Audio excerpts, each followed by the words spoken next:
sa sanlibutan.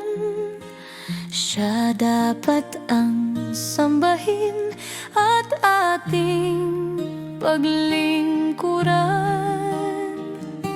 Marami pong naliligaw, wala nang pag-alam. Di nila naisip ang kanilang kaligtasan.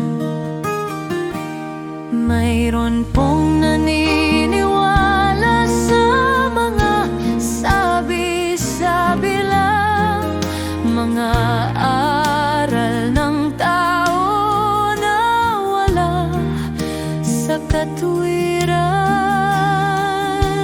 Marami pang Diyos-Diyosan kanilang pinaniniwalaan. Wala ang aral ng Diyos na totoo ay kanilang tinatabunan. Hipuin mo ang puso ng bawat nilalang